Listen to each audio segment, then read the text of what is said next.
kamu lagi nonton Teman Bicara, teman berbagi cerita. Di sini kita bakal banyak ngobrol terkait parenting dan juga mental health. Pada kesempatan ini, di bulan Ramadan, aku pengen ucapin dulu nih selamat menjalankan ibadah puasa buat Tribuners semua yang sedang menjalankan ibadah puasa. Semoga puasanya lancar sampai nanti di akhir bulan ya. Dan Tribuners, seperti biasa di podcast Teman Bicara kita bakal ngehadirin narasumber-narasumber yang luar biasa. Untuk kali ini saya akan memperkenalkan langsung. Di sini ada Ibu Luki Ade Sesiani SPSI MPSI Psikolog, dosen Fakultas Psikologi dan Kesehatan UIN Wali Songo Semarang. Halo Bu Luki. Halo. Assalamualaikum. Waalaikumsalam. Kabarnya gimana Bu? Baik, alhamdulillah. Baik, alhamdulillah. Masih puasa alhamdulillah. Alhamdulillah masih puasa. Semoga puasanya berkah, lancar sampai nanti akhir bulan ya Ibu ya. Amin, amin. Terima kasih sudah hadir di podcast Teman Bicara kali ini Bu. Senang bisa ngobrol dengan Ibu dan Tribuners. Pada kesempatan ini kita bakal ngobrolin terkait kepercayaan diri anak. Kita kan kadang jadi orang tua tuh bingung ya, bagaimana sih membangun kepercayaan diri pada anak. Padahal mungkin kita jadi orang tua sendiri kadang kita nggak pede nih. Kadang terkait parenting sendiri, aduh ini parentingnya bener gak nih? Kita aja masih bingung gimana cara ngebangun parenting untuk anak. Nah untuk itu kita bakal ngobrol sama Bu Luki. Bu, pertama dulu nih, terkait kepercayaan diri pada anak. Sebenarnya anak yang percaya diri tuh yang seperti apa sih Bu?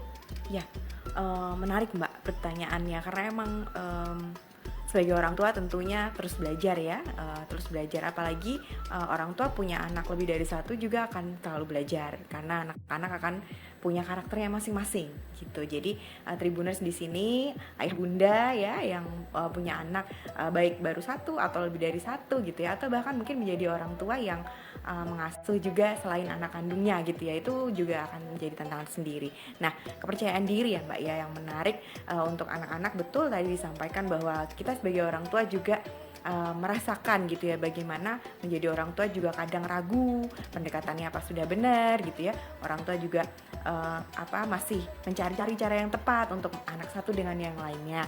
Nah, bagaimana kemudian anak mendapatkan contoh untuk menjadi percaya diri. Nah, kalau yang kita pelajari dari Rasulullah SAW, beliau adalah sosok yang tentunya kita kenal sebagai yang sangat penyayang begitu ya, sangat penyayang, tidak menyukai kekerasan, mencintai kedamaian di seluruh aspek dalam kehidupannya, termasuk juga bagaimana beliau menjadi teladan bagi putra-putrinya.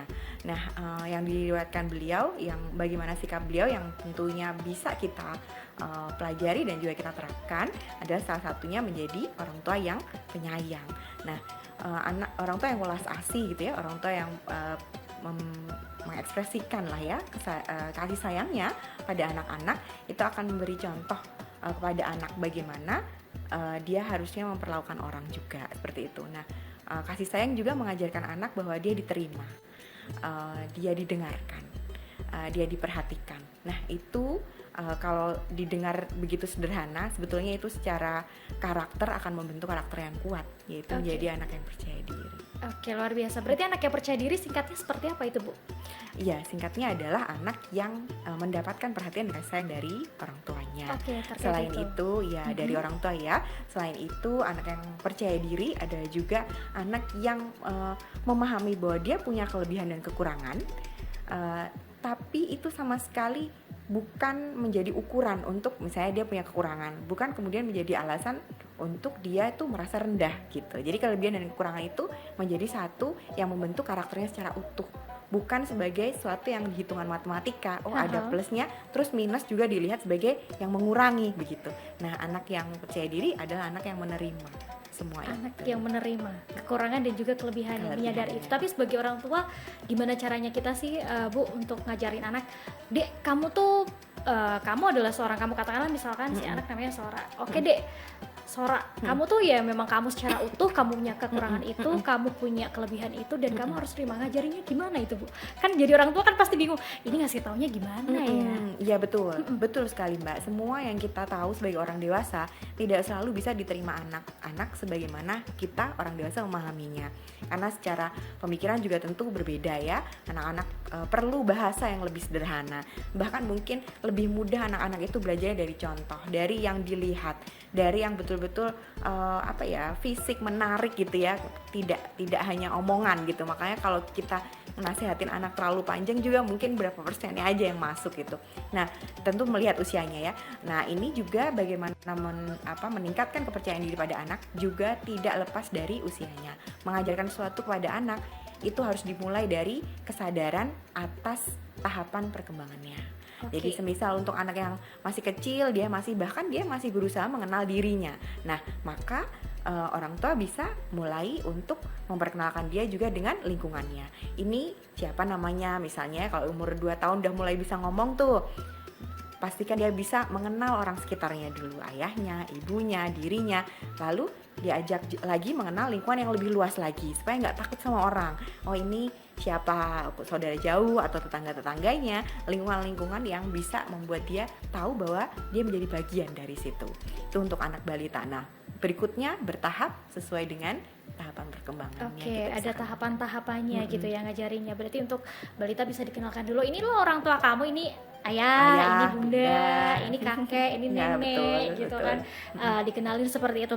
Baik, Ibu, terkait istilah generasi strawberry ini kan belakangan sangat sangat sering dibahas nih. Betul. Katanya generasi strawberry ini lembek. Emang ini lembek tuh dalam arti lembek seperti apa sih, dan kita harus ngadepinnya gimana nih? Ya, betul. Ya itu kan strawberry ya, mungkin secara pemaknaan seperti itu. Tapi yang mungkin karakter yang kemudian dikaitkan dengan generasi strawberry itu adalah karena terlihat menarik, terlihat istilah bahasanya appealing gitu ya, menarik, terlihat jelas gitu ya, warnanya merona gitu ya, tapi begitu kegesek sedikit atau kepegang dikit langsung hancur gitu. Nah, itu mungkin kaitannya juga dengan ketahanan mentalnya ya. Ketahanan mental itu yang paling sering dikaitkan ya, bahwa mereka itu menghindari tantangan, cenderung menghindari tantangan. Kalau boleh milih, ada yang gampang, kenapa harus yang susah gitu? Yang gampang-gampang aja deh gitu ya, atau enggak yang misalnya prosesnya itu dari segi hasilnya, dari usahanya ya, dari prosesnya sendiri juga, misal kan ada AI misalnya gitu ya, atau misalnya nyari jawaban gitu, ya udah tanya Google atau apa dan lain sebagainya. Nah, jadi sebenarnya itu yang kemudian dikaitkan, walaupun sebetulnya tidak sepenuhnya ya, bahwa semua berarti Gen Z seperti itu, atau kemudian semua bergantung sama teknologi, semua tidak mau berusaha sendiri ya, mungkin tidak semuanya seperti itu, tapi memang pengaruh teknologi sangat besar juga. Oke, teknologi juga berpengaruh sangat besar. Oke, Ibu, berarti bisa dibilang anak sekarang itu dibandingkan masa atau zaman Rasulullah Shallallahu Alaihi Wasallam itu memang anak sekarang lebih lembek atau seperti apa kalau Ibu melihat fenomenanya? Ya, tentunya berbeda sekali ya dari yang kita pahami, bagaimana pada zaman itu semua harus diupayakan, anak-anak juga terlibat, orang tuanya berdagang mereka ikut, orang tuanya beraktivitas sehari-hari mereka ikut. Mungkin kalau yang sekarang justru orang tua membawa serta pengalaman masa kecilnya untuk tidak lagi ingin mengulang justru pengalaman masa kecilnya ke anaknya. Kan semakin bertambah zaman berkembang kan, orang tua juga berpikir jangan sampai anakku seperti aku gitu kan ya, tidak ingin mewarisi kebiasaan yang sama, sehingga justru itu membuat orang tua mengarahkan anak ke segala bentuk kemudahan gitu, tidak lagi melibatkan dalam kegiatan sehari-hari. Nah, walaupun zamannya juga sangat berbeda, kita tidak bisa membandingkan ya zaman Rasulullah dengan zaman saat ini yang tadi ada teknologi, segala sesuatu bisa lebih cepat. Kalau dulu anak-anak mungkin terlatih untuk ikut berjuang gitu ya, ikut berusaha, terlibat. Nah, kalau sekarang mungkin kayak orang tua juga anak-anak ke sini aja, jangan susah-susah kayak saya dulu gitu kan ya Mbak mungkin. Oke, Ibu, tapi melihat fenomena orang tua yang kayak, Dek, kamu jangan sampai dia ngerasain kayak ayah sama bunda gitu, itu sebenarnya salah gak sih? Ya, di satu sisi sebetulnya ada ada sebuah ajaran dalam parenting untuk orang tua itu jangan mewariskan luka masa kecilnya kepada anak. Jadi ada yang disebut inner child ya, mungkin ini bahasa-bahasa populer juga, ada pengalaman atau luka batin masa lalu yang sebetulnya kita semua punya, tapi karena memang zamannya sudah sangat bergeser, orang tua yang mungkin adalah milenial ya, para milenial atau di atasnya, itu memang didikannya sudah sangat jauh berbeda dengan yang saat ini Gen Z menjadi orang tua, atau mungkin milenial yang udah yang masih agak muda gitu ya menjadi orang tua. Pergeseran dalam parenting itu sekarang orang tua itu justru lebih mendengarkan anaknya dan lebih independen dalam menerapkan pola asuh gitu. Kalau dulu intervensi orang tua masih sangat besar. Betul. Dan juga masih ada itu tadi luka-luka masa lalu yang kemudian didikannya juga sama kerasnya, atau kemudian ada trauma dalam relasi yang bisa mempengaruhi interaksi dengan anak-anak.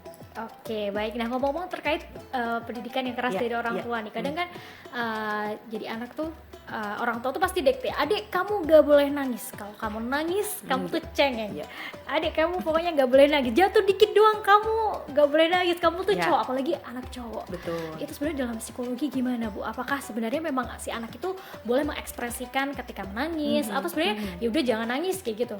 Iya, ini juga pandangan yang menarik karena sudut pandangnya bisa macam-macam ya Mbak, perspektifnya. Kalau menangis itu sendiri dalam psikologi adalah salah satu ekspresi emosi yang memang akan muncul ketika ada luapan emosi yang dirasakan gitu ya, misalnya sedih gitu ya, atau tertekan, atau cemas yang lain. Itu adalah bentuk ekspresi untuk mengeluarkan apa yang dirasakan. Emosi itu sendiri adalah pusaran energi ya, jadi kalau misalnya dirasakan itu emang menekan gitu, menimbulkan perasaan tidak nyaman juga kalau nggak dikeluarin. Jadi ketika menangis, kemudian kebanyakan merasa lega gitu ya. Jadi kalau dalam psikologi teorinya seperti itu. Tapi kalau dalam tatanan sosial budaya ya, kalau ini mungkin ngomonginnya budaya apalagi kalau tadi kaitannya sama anak laki-laki tuh budaya patriarki itu yang menekankan laki-laki nggak boleh nangis, tangguh gitu aja nangis, jatuh bangun sendiri dan lain sebagainya.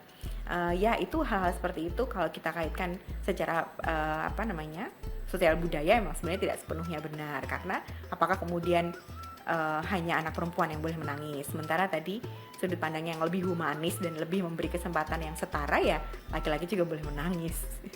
Oke, sebenarnya nangis gak apa-apa untuk mengekspresikan, Iya, betul. bisa dibilang kayak gitu ya Bu ya. Kalau ditahan malah jadi nggak bagus ya, emosi yang dipendam itu artinya emosinya tidak diproses sehingga anak-anak akan gagal memahami, jadi sebenarnya dia merasakan apa sih itu gitu. Nah itu juga akan mempengaruhi bagaimana dia merespon orang lain gitu. Wah, panjang ini bahasanya. Betul. Emosi itu juga mengajarkan empati gitu. Bagaimana kita merasakan emosi kita sendiri dulu, baru kemudian kita akan bisa paham, oh ternyata ini yang dirasakan orang juga kalau mengalami hal yang sama misalnya. Berarti bisa bilang impact dampak jangka panjangnya apa tuh? Kalau misalkan kita terlalu mendikte anak, kamu gak boleh nangis, impactnya apa nih nanti ketika mungkin si anak itu dewasa atau remaja? Tentunya impact juga akan dipengaruhi banyak hal ya, baik dari anak itu sendiri, apa yang dia pelajari, apa yang dia pelajari kemudian ya, pengalaman-pengalaman berikutnya, dan juga bagaimana lingkungan mengajarkan mungkin nilai-nilai baru yang dia ambil, yang dia lihat begitu.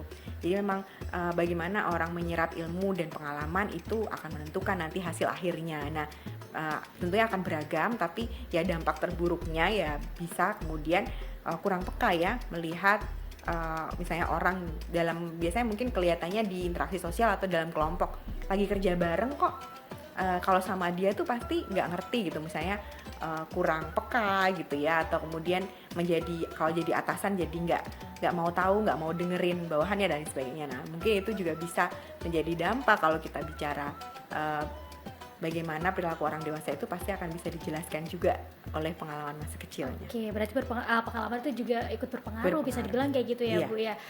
Bu, melihat sosok Rasulullah itu kan benar-benar sosok yang teladan gitu kan. Kalau anak percaya diri arah Rasulullah itu seperti apa sih? Ya, semoga kita bisa meneladani Rasulullah SAW ya. Jadi beliau itu selalu mengajarkan tadi yang pertama adalah welas asih. Jadi selalu menunjukkan kasih sayang. Bahkan beliau itu tidak sungkan ya untuk kemudian physical touch mungkin kalau disebutnya ya, bagaimana gerak-gerik beliau, bagaimana memperlakukan anak gitu ya, bahkan hormat gitu ya, seperti menghargai anak bukan sebagai individu yang usianya lebih muda, tapi memang sebagai manusia yang membutuhkan kasih sayang gitu. Dan beliau juga sangat memperhatikan kata-kata dan kalimat yang diucapkan. Dan tentunya itu tidak lepas semuanya dari ajaran agama pastinya. Karena yang beliau ajarkan juga adalah harus mengajarkan nilai-nilai agama sejak dini.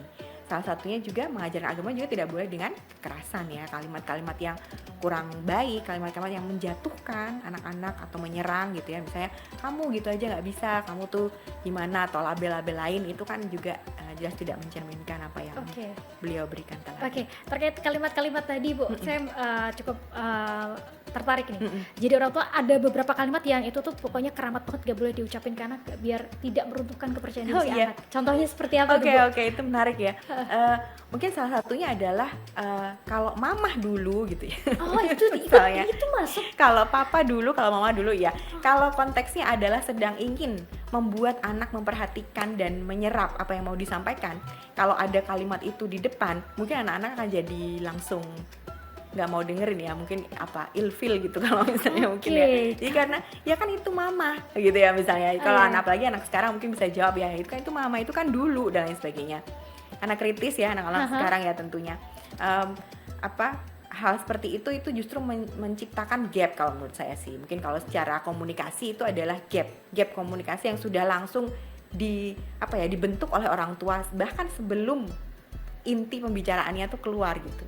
Oke, kalau dulu zaman mama, selain itu ada kalimat lain lagi nggak ini Bu? Ya tentunya juga kalimat-kalimat yang menjatuhkan ya Mbak, yang menjatuhkan percaya diri tadi. Kalau dibilang kita mau memberikan kepercayaan diri dan untuk memahamkan anak bahwa dia itu memiliki kekurangan dan kelebihan tanpa kemudian membuat dia rendah diri. Nah berarti kan kalimat-kalimat yang kita misalnya mau bilang kalau kok nilainya jelek atau kok gitu aja nggak bisa, kalau misalnya kondisinya, situasinya adalah nilainya jelek misalnya, yang keluar ya jangan kok gitu aja nggak bisa lah, temenmu gimana, atau misalnya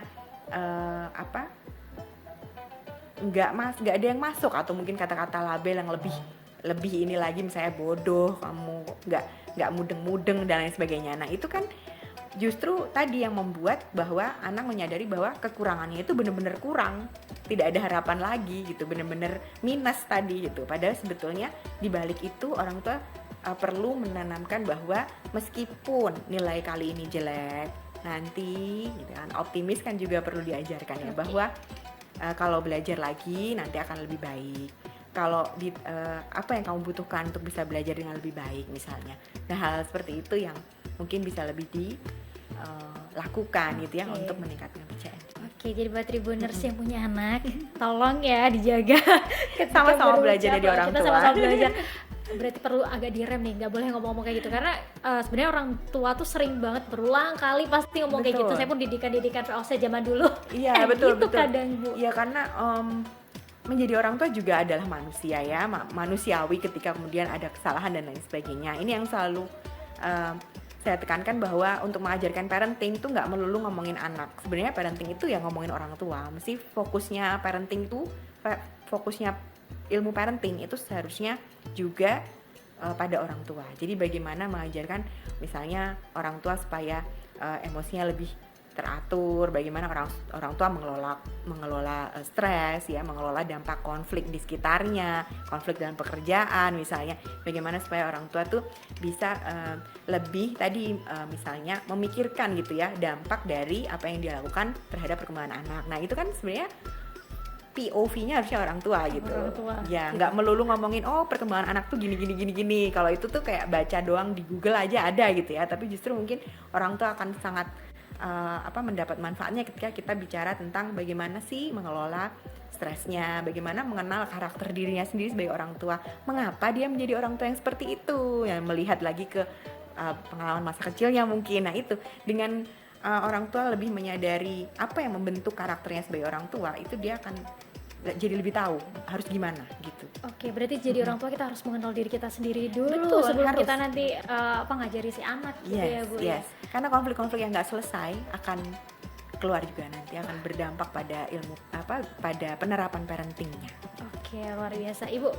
Belakangan ini juga sering kita dengar istilah tangki pemenuhan tangki kasih sayang atau tangki cinta. Boleh dijelaskan itu sebenarnya apa sih? Atau memang ada teorinya atau seperti apa? Iya betul. Ya bagaimana kemudian kita menggambarkan Rasulullah sebagai orang yang penuh welas asih, itu ada juga yang tangki cintanya ingin selalu memenuhi tangki cinta orang-orang di sekitarnya gitu. Karena beliau ingin mencontohkan itu juga, beliau sendiri juga ingin mendapatkan dipenuhi juga tangki cintanya gitu ya. Karena mungkin juga kalau riwayatnya beliau kan juga sejak kecil banyak yang kurang menguntungkan bagi beliau ya, sudah yatim piatu, ditinggalkan anggota keluarganya berturut-turut gitu ya, dalam waktu singkat kehilangan orang-orang yang dikasihinya. Jadi itu yang mungkin juga mendidik beliau, dan pastinya tentu karena keistimewaan yang diberikan Allah Subhanahu wa taala bahwa beliau adalah yang welas asih dan ingin selalu memenuhi tangki cinta. Pada anak-anak, tangki cinta itu dipenuhi dengan banyak cara sebetulnya. Karena memang sebagai orang tua juga perlu memahami karakter dan bahasa cintanya anak. Karena kalau dalam ilmu komunikasi kita tahu bahasa, untuk bisa nyampe pesannya, bahasanya harus sama gitu ya. Nah, jadi orang tua itu bisa mengenal dulu bahasa cinta anak tuh seperti apa. Apakah dia emang suka dengan kata-kata, apakah suka dengan physical touch tadi, ataukah dengan menerima hadiah, dengan diberikan waktu, quality time ya, atau yang lain. Nah, itu yang bisa digunakan orang tua sebagai strategi untuk memenuhi tangki cinta anak sehari-hari. Oke, berarti tangki cinta tuh ada berapa nih? Kita juga dikasih tahu sekilas dong Bu, boleh? Biar jadi Tribuners ada gambaran nih. Oh, ini berarti aku harus mulai belajar, ini cirinya seperti ini gitu.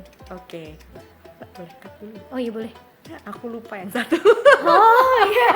Makanya Oke, tadi saya nyebutinnya 4. Apa sih yang satu? Oke, aman. Oh iya. Kan boleh ya? Boleh. Nggak apa-apa. Aman. Oh iya, pemenuhan tangki cinta ya. Jadi orang tua sekarang harus tahu itu juga.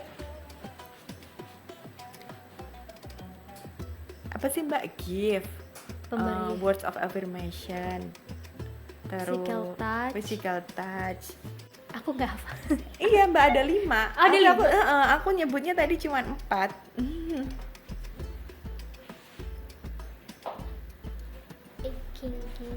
King. Give, words, time, physical touch. Satunya lagi lupa. Iya. Pertanyaan yang kayaknya tadi nggak notice sih Ibu, yang Ibu nyebutin 4, nanti langsung aku tembak nanti apa namanya? Tangki cinta tuh macamnya ada apa aja sih, itu aja sih. Atau gitu aja. Ya, memenuhi cinta kan dengan bahasa cinta. Oh ini, Iya, bahasa act cinta. of service satunya. Oh iya. Bahasa cinta itu ada apa aja sih? Oke.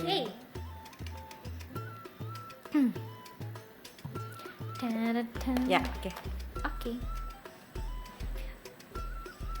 Oh iya. Oke. Tadi udah jalan 20 menit ya? Iya. Izin ini aja Bu, sekalian brief. Itu kita ini aja, aku nanti nyanyiin bahasa cinta itu ada apa aja, terus sama mungkin cara menegur anak biar gak mengikis rasa kepercayaan diri seperti apa, terus nanti bisa closing gitu aja. Oke, siap. Biar tidak terlalu panjang. Ya, boleh. Kalau panjang tuh kadang yang nonton tuh males. Ya, betul Mbak. Betul. Itu limitnya orang mau merhatiin. Tuh kayak gitu banget. Oke. Nanti bosan. Iya. Bentar. Iya, boleh.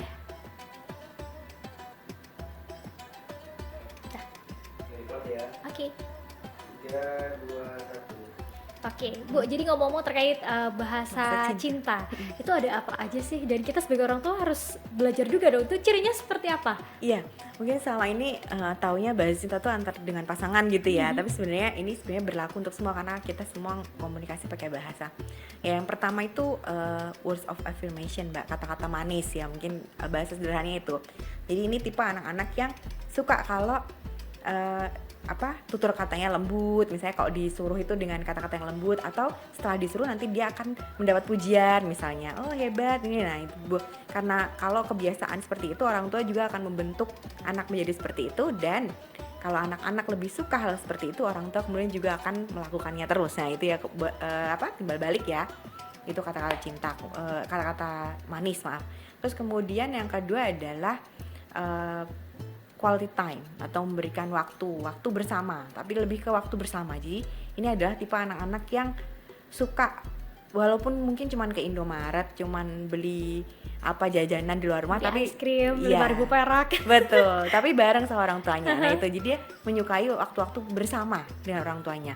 Mungkin dia akan merindukan itu ketika misalnya orang tuanya salah satunya pergi dan bekerja di luar kota atau apa ya, itu anak-anak yang suka dengan quality time, yang menginginkan quality time. Terus kemudian ada act of service, jadi itu anak-anak yang suka ketika dibantu atau kemudian dilibatkan dalam kegiatan-kegiatan sehari-hari, itu dilibatkan. Terus juga sebenarnya lebih ke dibantu sih, misalnya belajar itu tuh ditemenin sambil diarahin, diajarin. Nah itu mungkin itu juga salah satu yang anak-anak suka ya kalau act of service. Kemudian satu lagi gift. Ini memberi hadiah ini agak sensitif juga, mungkin orang tua kadang banyak yang tanya ke saya, misal, jadi boleh Bu dikit-dikit ngasih hadiah atau enggak dikit-dikit diiming-imingin sama hadiah gitu ya. Jadi mungkin ini lebih tepatnya adalah memberi hadiah di saat yang tepat. Jadi tentu dengan misalnya memang pencapaiannya wajib diapresiasi gitu ya, atau kemudian atau enggak hadiah-hadiah kecil aja yang kayak cuman tadi ke Indomaret atau apa, tapi karena dia melakukan sesuatu yang baik gitu. Oke. Kemudian satu lagi adalah physical touch. Physical touch tuh yang anak-anak memang clingy, anak-anak yang suka nempel ke orang tuanya, minta peluk atau minta digendong atau minta dielus-elus, sebelum tidur harus ada orang di sampingnya untuk dipegang-pegangan gitu misalnya. Ini ya, jadi ini ragam bahasa cinta yang kemudian tidak 100% anak yang hanya di situ aja. Jadi kadang bisa beragam dan mungkin minatnya bisa di 2 atau 3 bahasa cinta yang berbeda. Oke, berarti satu anak itu bisa pakai 2 beragam ataupun 3 bahasa cinta sekaligus. Ya. Nah, terkait bahasa cinta ini sendiri Ibu, apakah pola asuh kita itu berpengaruh ke bahasa cinta si anak? Bisa berpengaruh juga, karena ada juga ini tadi yang saya katakan bahwa gaya atau cara orang tua menjadi orang tua itu akan dipengaruhi oleh bagaimana dia dulu diperlakukan oleh orang tuanya kan gitu. Jadi misal kalau dulu itu emang tidak terbiasa diberi ruang untuk bicara misalnya, atau nggak ada ruang untuk diskusi, apa yang disampaikan orang tua zaman dulu misalnya harus manut, harus iya dan lain sebagainya. Nah dia juga kemungkinan akan jadi orang tua yang tidak melakukan itu gitu ya, artinya tidak mencoba untuk biar anak mendengarkan dan lain sebagainya. Nah maka kesadaran itu perlu. Ketika orang tua menyadari itu, dia bisa berubah. Kemudian, oh ya udah aku nggak mau jadi seperti yang orang tua aku lakukan, sehingga aku akan membuat atau menciptakan pola yang baru kepada anakku ya kayak gitu. Jadi maka kesadaran itu perlu dan diusahakan. Misalnya kalau orang tua ya cari ilmu, ikut kelas parenting atau tanya ke yang lebih mengerti dan sebagainya. Kalau enggak ya bisa jadi karena tidak tahu, jadi tetap jadi orang tua jadi perlu upgrade terus sama perkembangan informasi, ilmu, pengetahuan yang ada. Dan Ibu terkait menegur nih, kita kan sebagai orang tua kadang anak melakukan kesalahan kita wajib menegur, tidak hanya ini, kita kan wajib menegur agar tidak terjadi kesalahan yang sama dan si anak juga bisa memperbaiki kesalahannya. Nah terkait menegur ini, gimana cara kita menegur ke anak biar si anak biar tidak mengikis kepercayaan diri anak. Kadang kita negur si anak jadinya nggak mau lah kayak gitu, kemarin aja ditegur ibu, kemarin ditegur bapak kayak gitu, akhirnya si anak tumbuh dengan nggak percaya diri ketika melakukan sesuatu. Itu gimana Ibu? Ya betul, dalam parenting, dalam psikologi ya secara umum sebenarnya ada yang namanya respon dan reaksi Mbak. Reaksi itu yang biasanya kita tunjukkan pertama kali setelah melihat atau mengalami sesuatu. Nah yang reaksi itu kata bendanya, yang kata sifatnya adalah reaktif. Nah kadang-kadang orang tua itu lebih cenderung ke reaktif, jadi ketika ada langsung direspon, makanya yang keluar tuh mungkin karena kaget, suaranya jadi tinggi, atau karena ya itu tadi ya, sebenarnya karena reaksi yang terlalu cepat sehingga kadang kelihatannya itu tidak menyenangkan gitu, apakah suaranya tinggi atau kelihatan galak dan lain sebagainya. Ini yang sulit dikontrol juga sih Mbak ya, sebagai manusia ya tentunya kita pernah merasakan itu. Jadi merespon situasi itu dengan bereaksi itu langsung kelihatan ini. Nah terkadang kita perlu menunda reaksi itu memang untuk supaya tidak kelihatan itu, nanti dulu diproses dulu biar nggak mengagetkan juga untuk orang lain gitu ya. Bahkan Rasulullah pun mengajarkan kalau kita mau marah tuh ada tahapannya juga ya, terutama untuk hal-hal yang bersifat memang kewajiban, katakan misalnya agama, di usia tertentu dia sudah harus sadar kewajibannya. Kalau enggak tuh boleh ada tahapannya marah itu ya. Pertama kali mungkin ditegur dengan halus, suaranya makin tinggi, atau bahkan juga ada fisik yang bisa kita perbuat tanpa tujuan menyakiti. Kan tetap kalau Rasulullah mengajarkannya tanpa tujuan menyakiti. Jadi Betul. misalnya pun menepuk atau menegur dengan fisik itu tidak untuk menyakiti. Jadi nggak bener-bener Ya bener misalnya ditabok. Kadang orang mengartikannya zaman Nabi aja nabok Iya. gak apa-apa, tapi gak nabok yang bener-bener iya, digamper betul. juga. Bukan untuk menyakiti tadi. Oke, Gitu. Ibu terakhir nih Bu, kita sebagai orang tua untuk memupuk rasa kepercayaan diri ke anak, apa sih yang harus kita lakukan? Mungkin dari anak dari kecil yang kita lakukan apa nih, kebiasaan-kebiasaan apa yang harus kita lakukan? Ya, kebiasaan yang mungkin perlu dilakukan sejak dini ya. Artinya dibiasakan. Tentu saya selalu memulai dari bahasa atau komunikasi yang dilakukan. Karena itu kunci dan itu juga salah satu keterampilan yang anak-anak pelajari di awal tahap perkembangannya, yaitu bicara ya. Begitu anak mulai bisa bicara, dia akan belajar bagaimana caranya, bagaimana supaya dia ngomong tuh orang lain ngerti kan gitu. Sebenarnya tujuan komunikasi kan itu, supaya orang lain paham. Nah, maka kalau kemudian semua orang tua menyadari bahwa apa yang salah dengan cara komunikasinya, maka interaksi orang tua dan anak itu akan jauh lebih berbeda gitu ya, ketika orang tua dan anaknya juga menyadari apa yang menjadi kebiasaan dalam komunikasinya. Salah satunya yang mungkin ini ajaran dalam parenting yang sangat banyak orang tahu mungkin ya, tentang I message dan you message. Jadi gimana cara menyampaikan sesuatu itu, POV atau sudut pandangnya tuh ke siapa gitu. Mungkin kalau kita kenal secara awam, kita kalau ngasih tahu orang itu akan kamu tuh harusnya gitu kan ya. Jadi dimulai dengan kamu. Kalau mau nyuruh, mau negur itu juga kamu gitu. Diawali dengan kamu. Jadi kalau dalam komunikasi, kalau you message perspektifnya itu seperti menyerang gitu, atau seperti judgment gitu ya. Kamu tuh ya gitu dan sebagainya. Nah, itu bisa digeser ke namanya I message. I message itu adalah komunikasi yang lebih empatik. Jadi bagaimana orang tua tuh menunjukkan bahwa perilaku anak itu akan berdampak kepada orang lain, termasuk yang kalau dalam konteks hubungan orang tua anak berarti berdampak ke orang tua. Misalnya kalau adik nggak bangun pagi, ibu juga akan buru-buru, sementara kita perlu sama-sama berangkat awal ke sekolah, ke kantor misalnya. Jadi ada ibunya. Jadi apa yang ibu rasakan? Kebanyakan mungkin ke rasanya ya. Jadi ibu sedih kalau adik dikasih tahu nggak mau dengerin, padahal kan ibu juga capek dan sebagainya. Jadi ada kalimat yang diubah. Kalau sebenarnya adik tuh ya udah dikasih tahu berkali-kali nggak mandi juga misalnya, atau dikasih tahu kok harus diulang-ulang. Nah itu kan fokusnya ke dia, ke kesalahan dia. Jadi mungkin menggeser perspektif, tidak fokus saja pada kesalahan ketika ingin menegur, tapi juga fokus pada dampaknya terhadap orang lain. Oke, biar jadi paham Iya, gitu betul. ya. Oke. Dampaknya seperti apa? Terakhir Ibu, ada pesan yang ingin disampaikan ke Tribuners ya nih, khususnya para Tribuners yang mungkin sedang membesarkan anak, Oke. biar anak para Tribuners juga ya, atau yang nonton Ya. bisa tumbuh dengan percaya diri ala Rasulullah. Oke, terima kasih.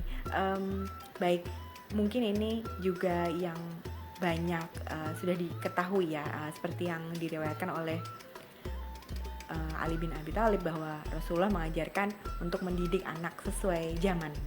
Nah ini yang mungkin perlu dipahami terus-menerus oleh orang tua ya, di zaman berapapun, di usia anak yang berapapun. Jadi menjadi orang tua itu perlu melihat konteksnya saat ini seperti apa. Jadi bukan pada perspektif dirinya sebagai orang tua, apa yang dia tahu saja. Mungkin yang apa yang sudah kita ketahui itu mungkin saat ini tidak cukup gitu ya. Justru kita perlu melihat dari perspektif anak yang nantinya juga akan menjadi penerus generasi, yang nanti dia juga jadi orang tua. Nah mungkin melihatnya dari sisi itu sehingga disesuaikan dengan zamannya saat ini seperti apa, karena di situ akan muncul dinamika kebutuhan yang berbeda, bagaimana dia ingin diperlakukan, bagaimana menghadapi juga lingkungan yang berbeda dengan zaman yang dulu. Oke. Seperti itu.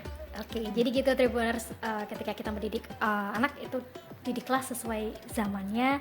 Jadi orang tua jangan malas buat belajar juga, karena perkembangan informasi, ilmu pengetahuan itu sangat luar biasa. Betul. Kalau kita didik anak seperti zaman VOC dulu kan gak lucu ya, karena nanti berkembangnya jadi kurang baik gitu Iya, ya. betul, Bu, ya. betul. Oke, Bu Luki, terima kasih atas waktunya sudah hadir di podcast Teman Bicara edisi kali ini. Semoga bermanfaat. Tadi banyak banget kita dikasih tahu terkait bagaimana sih membangun kepercayaan diri si anak gitu kan. Buat Bu Luki, sehat selalu, sukses selalu. Terima kasih. Next time main kesini lagi ya, Bu. Insya Allah. Boleh ya diagendakan. Oke. Iya. Jadi Tribuners, itu tadi podcast kita buat edisi kali ini. Sekali lagi buat Tribuners yang menjalani ibadah puasa, selamat menjalankan ibadah puasa. Semoga puasanya diterima dan bisa full 1 bulan penuh ya. Dan Amin. merayakan bersama hari kemenangan nanti. Terima kasih sekali lagi. Saya Elin pamit undur diri dan sampai jumpa.